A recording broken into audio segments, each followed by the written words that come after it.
ইসলামী bank যখন ঠিকমতো চলছিল, বড় বড় সুদী ব্যাংক বাংলাদেশে ছিল, তারা যখন দেখলো এই সুদী কারবার চলছে না, তখন প্রত্যেকটা ব্যাংক তারা ইসলামিক কাউন্টার খুলেছিল। এটা প্রমাণ করে বাংলাদেশে সুদ ছাড়াই অর্থনীতি চলতে পারে।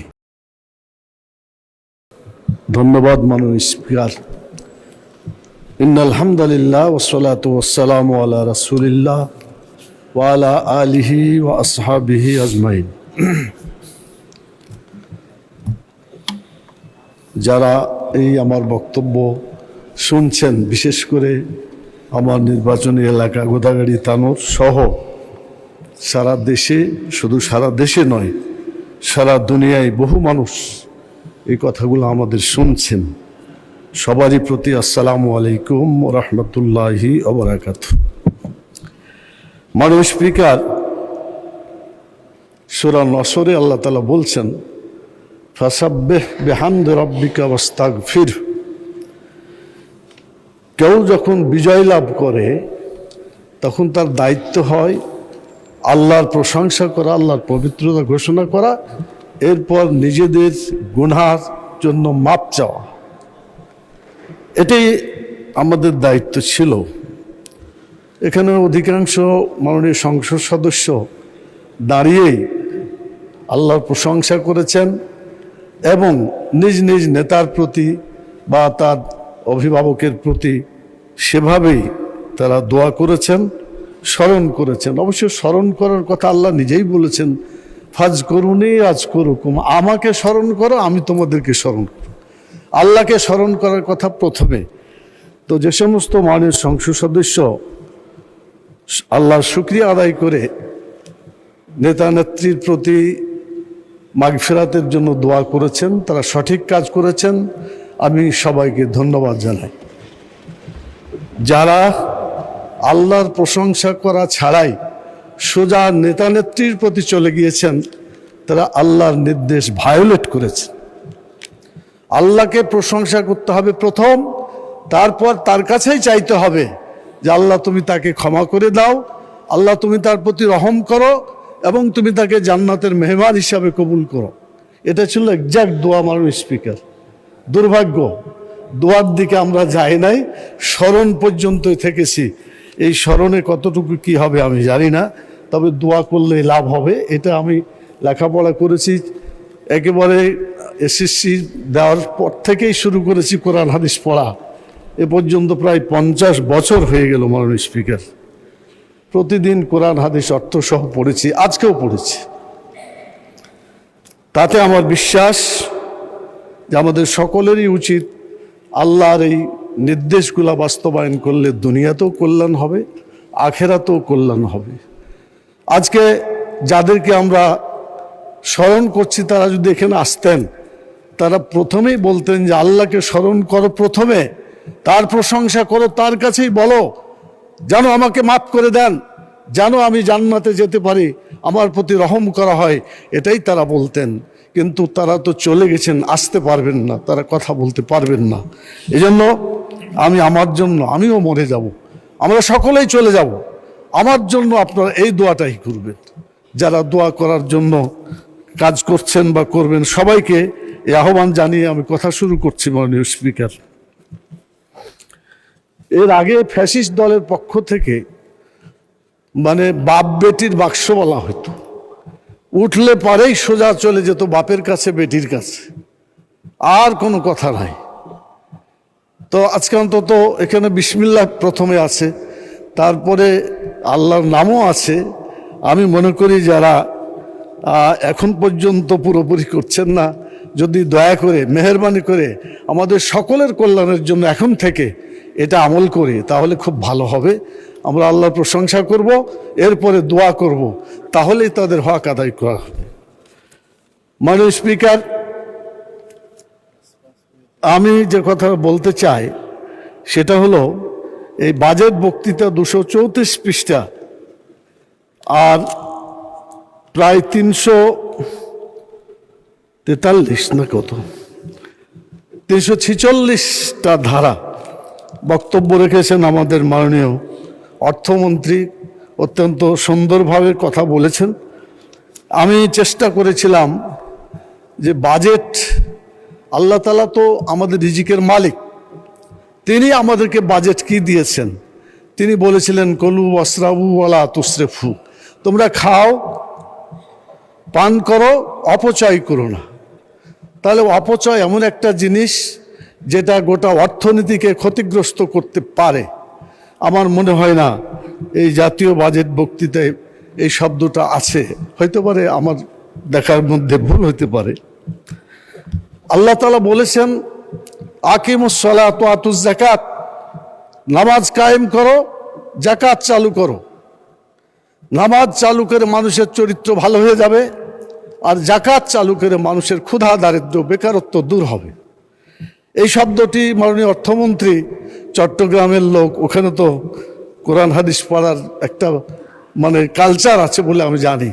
মাননীয় স্বরাষ্ট্রমন্ত্রী মাঝে মাঝে আয়াত যখন পড়েন তখন মনে হয় যে এই কালচার তিনি করেছেন। আমাদের মাননীয় অর্থমন্ত্রী দেখলাম না জাকাত শব্দটা এখানে উচ্চারণ করেছেন, এমন একটা পৃষ্ঠাও পাই নাই মাননীয় স্পিকার। আমি বলতে চাই ঋণের ব্যাপারে অনেক আলোচনা হয়েছে, আমি খুব সংক্ষেপে বলতে চাচ্ছি।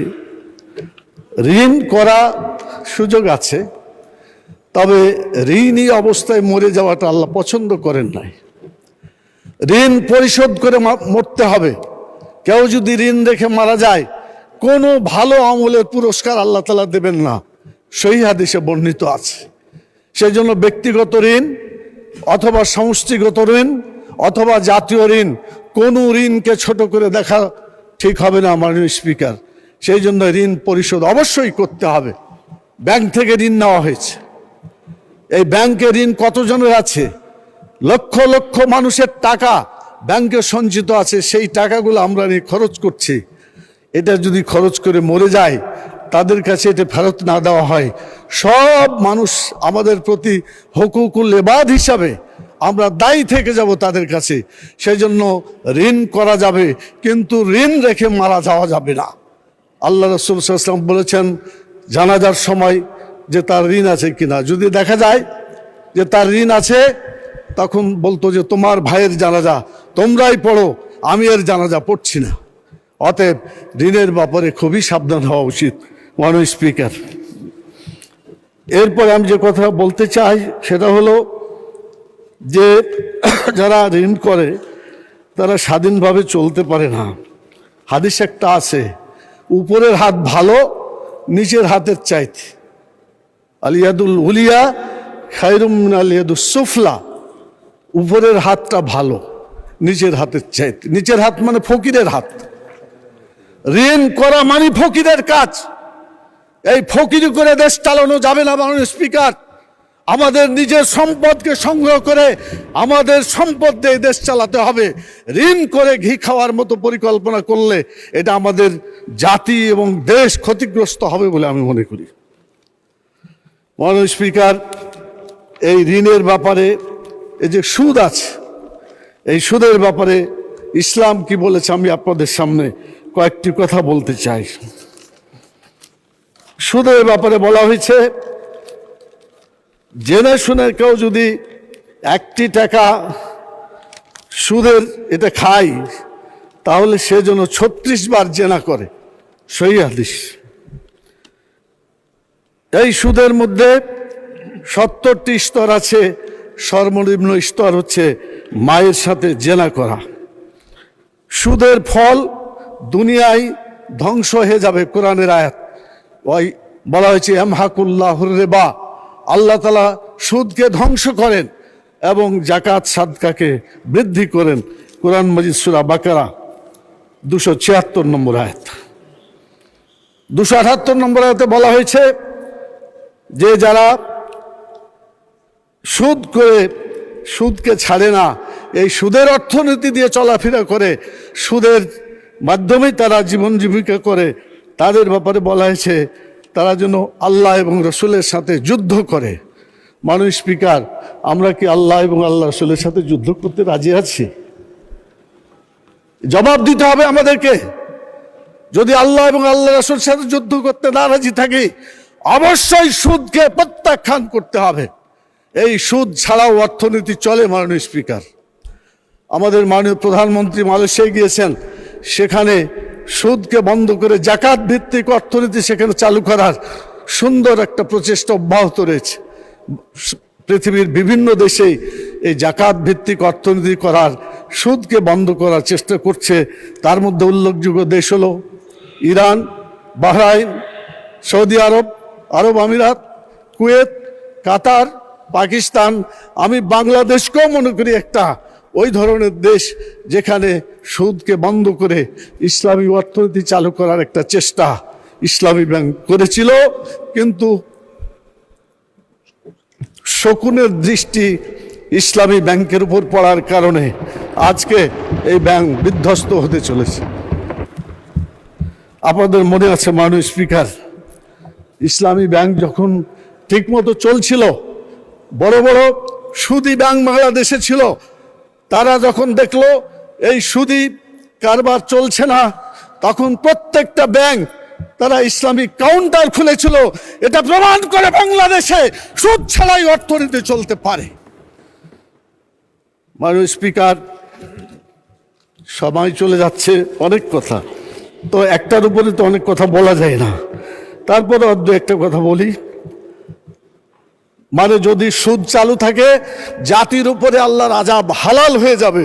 যে কোনো সময় আল্লাহ তাআলা মহামারী দুর্যোগ সেখানে নাজিল করতে পারেন। এরপরে শয়তান, সুদী যারা জীবনযাপন করে, শয়তান তাদেরকে স্পর্শ করে পাগল করে দেয়। তাদের বক্তব্য পাগলের মতো বলে। সুদ এবং ব্যবসা একই জিনিস তারা মনে করে। এটা কোরআনের আয়াতে আল্লাহ তাআলা বলে দিয়েছেন। এরপরে মাননীয় স্পিকার, হাদিসে আছে সুদের কোনো টাকাতে, হারাম টাকাতে শরীরের যে অংশটুকু বর্ধিত হবে এটা জাহান্নামের খোরাকে পরিণত হবে। মাননীয় স্পিকার, জাহান্নামের জ্বালানি হচ্ছে মানুষ এবং পাথর। অতএব আমাদেরকে সুদ থেকে দূরে থাকতে হবে। এরপরে যে কথাটা আমি বলতে চাই, জাকাতের ব্যাপারে আমরা অনেকেই মনে করি যে শুধু জাকাতই আছে। এই জাকাতের মধ্যে অনেক আছে যেগুলা একজন একটা প্রতিষ্ঠান, সেই প্রতিষ্ঠান সে এখানে উল্লেখ করা হয়েছিল যে যদি ঠিকমতো জাকাত আদায় করা যায় তাহলে বাংলাদেশে 2 লক্ষ কোটি টাকা জাকাত বের হইতে পারে। আমাদের যে ঘাটতি বাজেট এই জাকাত দিয়ে পূরণ হইতে পারে। কিন্তু মাননীয় স্পিকার, এই জাকাত কাকে দিবে, কারা খরচ করবে? যারা জাকাত বুঝে না, যারা টাকা চুরি করে, যারা আত্মসাৎ করে, যারা চাঁদাবাজি করে, এই সমস্ত লোকের হাতে জাকাত দিলে জাকাতের হক আদায় হবে না। এই জন্য আমার প্রস্তাব হলো, মাননীয় স্পিকার, আমাদের বাংলাদেশে হানাফি আলেম আছে, আহলে হাদিস আলেম আছেন, আরও অনেক মাসলাকের লোক আছে, আলেমদের কিনে একটা কমিটি করেন। এই জাকাত দিয়ে জাকাত ভিত্তিক অর্থনীতি বাংলাদেশে চালু করতে হবে। সুদ ভিত্তিক অর্থনীতির কবর রচনা করতে হবে। মাননীয় স্পিকার,